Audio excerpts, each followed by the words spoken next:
Aujourd'hui, ma petite bête vous présente un grand classique de la cuisine française, un accompagnement tout à fait extraordinaire, mais aussi un plat réconfort, le gratin dauphinois. La première raison pour laquelle je fais le gratin dauphinois aujourd'hui, c'est que j'ai reçu un message super touchant d'une fan de la petite bête qui nous demandait de faire un coucou à sa grande amie, le petit bouchon. Alors, petit bouchon, on t'aime nous aussi. Et comme tu aimes le fromage, comme tu es française, on a décidé de faire pour toi un gratin dauphinois. Et je dois te dire, tu as une très bonne copine, Petite Plume, qui a pensé de nous écrire. Ça nous a énormément touchés. C'est des messages comme ça qui font qu'on a envie de filmer malgré le brouhaha du quotidien. Alors, on vous adore. Puis, les fans, s'il vous plaît, gênez-vous pas, mettez-nous des commentaires, faites-nous des demandes spéciales. C'est ça la joie du web, c'est qu'on est là pour écouter, puis ça nous fait plus que plaisir de vous répondre. Pour le gratin dauphinois, donc, on a besoin d'environ une demi-poche de pommes de terre, soit 2,5 livres, qu'on a déjà épluchées et nettoyées. Moi, mon outil préféré pour ça, je n'ai plus de mandoline. À un moment donné, je disais me débarrasser des trucs que j'utilisais pas assez souvent.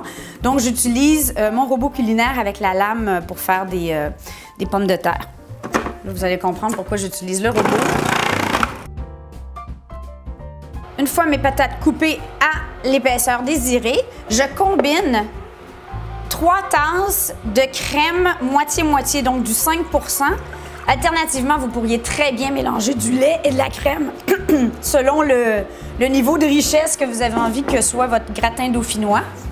Donc, ça pourrait être un moitié de crème 15 %. J'ajoute toutes mes pommes de terre, une petite échalote grise ou échalote française que j'ai coupée en deux et que je vais piquer avec un petit cure-dent. Le but, c'est que je vais le ressortir après. C'est simplement pour donner du goût. Une demi-gousse d'ail, ça pourrait être une gousse d'ail entière. C'est simplement que l'autre demi, je vais en avoir besoin pour mon caclon. Ouf. Alors là, ma minute d'humilité, mes amours, c'est que je sais pas si ça paraît, mais je pense que je commence une grippe ou un rhume. Donc, je suis un petit peu étourdie. Ah! Ouh! Et donc, si je renifle aujourd'hui, ben, dites-vous que c'est ça le showbiz. Même quand on ne file pas, il faut filmer. Alors, à ça, j'ajoute aussi de la muscade. Et j'ajoute aussi une cuillerée à thé de sel. Moi, j'utilise du beau sel rose. Je combine bien le tout. On va amener à ébullition. Et dès que ça commence à bouillir, on réduit le feu et on va laisser mijoter environ une dizaine de minutes. On va voir si ça va commencer à épaissir un tout petit peu. Dès que ça commence à épaissir, on est prêt à transférer dans notre caclon. Pendant ce temps-là, on va râper notre fromage. Ici, j'ai un gruyère de grotte ou un très bon gruyère serait parfait. Ce serait vraiment le type de fromage à utiliser. Par contre, il serait possible de faire des variations sur le gratin dauphinois avec des fromages forts, différents que vous avez près de chez vous. Mais le classique, c'est avec du bon gruyère. J'ai besoin de 2 tasses de gruyère au total. Petite anecdote, mon papa faisait souvent des gratins dauphinois quand j'étais petite. Bien souvent, c'était peut-être 2 à 3 fois par année.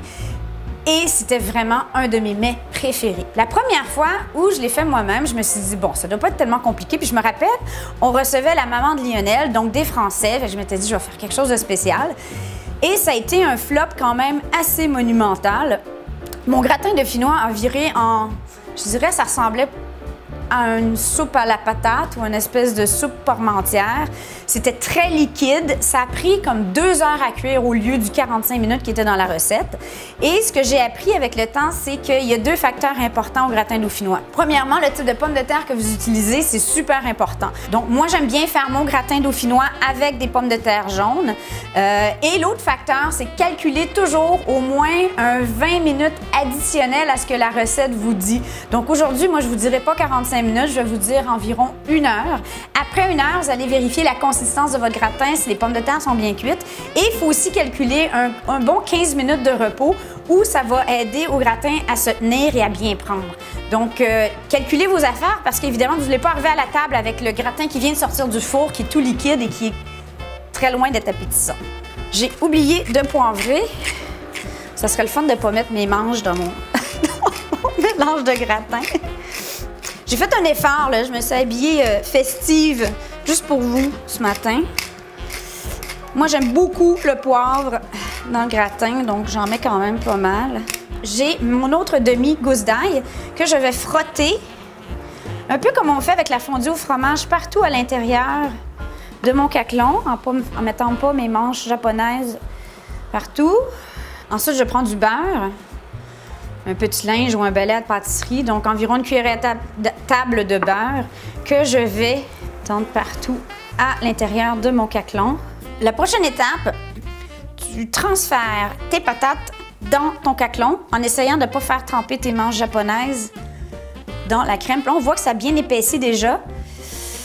Donc, environ 5 à 10 minutes gros max, pas plus que ça. Je dirais le but, c'est pas de faire cuire les pommes de terre complètement. Donc, on va verser toute la crème sur le mélange de pommes de terre. On va bien presser pour s'assurer que toutes les pommes de terre sont intégrées à la crème et qu'elles sont recouvertes. Donc, je recouvre de 2 tasses de mon gruyère de grotte râpé. Je vais mettre le gratin au four à 350 pour... On va mettre 50 minutes pour commencer.